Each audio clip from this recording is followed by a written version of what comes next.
As they were finishing the tour of Central Dome, Kenom asked about the religiodomes. Those domes that were installed by the Plutons, responded Patrolman Flynn. We rent them space down here. When asked how many God-forced Plutons were in the dome compound, the answer was rather vague. I'm not sure, maybe 20. The reason for that is, for the most part, the Plutons stick to themselves, just happy to be running their guard force channel on the universal vision. They come and go, but seldom mingle with the patrolmen.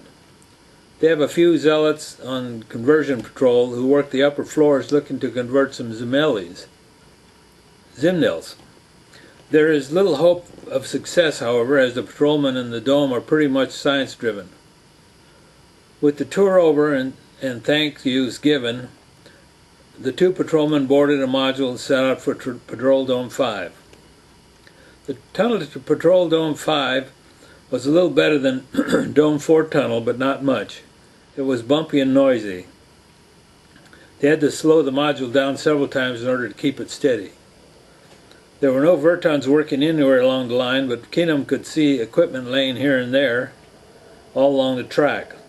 He was more determined than ever to mention this situation to the commander next time they met, even if he had to interrupt.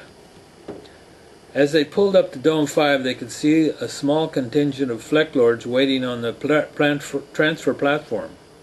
Apparently news of a high-level ambassador's son patrolman living in Mini-Dome C had spread throughout the patrol domes. Among those waiting on the platform was Flexmaster Ito, master of this dome. He greeted them warmly as they disembarked from the module. Kenom handed over the parcel that the commander had given him as he exchanged pleasantries. Flexmaster Ito offered a tour of the dome, especially to see their new interplanetary film viewing theater. He said it was quite popular with the high-lab organics. But Kenom begged off as they had just finished a tour of Central Dome and they were ready to go back to their mini-dome for some quiet time. Perhaps another time, he said as he walked to the module. We'll be here for the entire war season.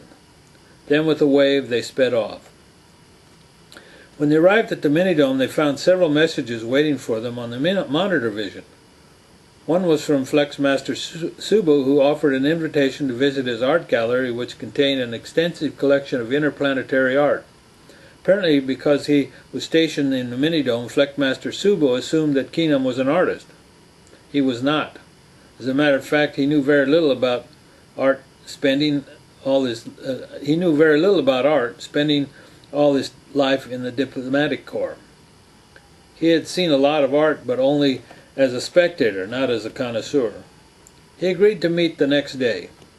The second message was from the commander asking about their accommodations, if they were satisfactory. He also invited them to join himself and some of his friends for the grand sporting event held by the Organics in Patrol Dome 8, a patrol dome that has been turned into a sports dome for the low-levelers in the compound.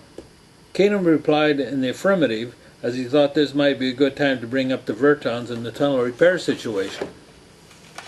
The third message was from Flexmaster Flynn, who wanted to tell them about a new film visual they had just received from planet Ute, which was about an artist living there named Shalan Kent. They were screening it that very evening. Kenom declined the invitation, saying they had duties to perform and various things to attend to, but that maybe at a later date.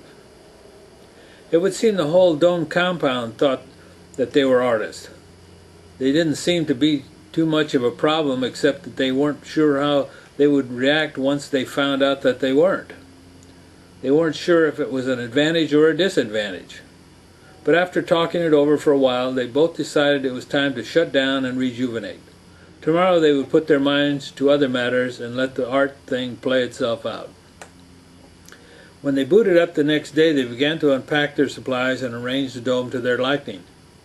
As they were unpacking a container from the Galaxy Business Encouragement Center, they came upon something from the Artist Business Bureau, several small abstract paintings to give away as gifts. How appropriate, they thought. They could give one as a gift to Flexmaster Subu when they went to visit his art gallery. After a few more hours of unpacking and arranging, they finally had time to sit down and enjoy the view. The landscape above was spectacular. Primitive plants of all kinds, lush and vibrant in variety and colors. It was most pleasing to the brain. Several hours were spent doing nothing more than soaking up nature's beauty. But eventually they had to get back to the business at hand. It was time to meet Flexmaster Subo. Kenom selected 2 small abstract paintings from the stack and joined Enew in the shuttle. Thus armed, they set out for Patrol Room 4 to pay a visit to Flexmaster Subo's art gallery.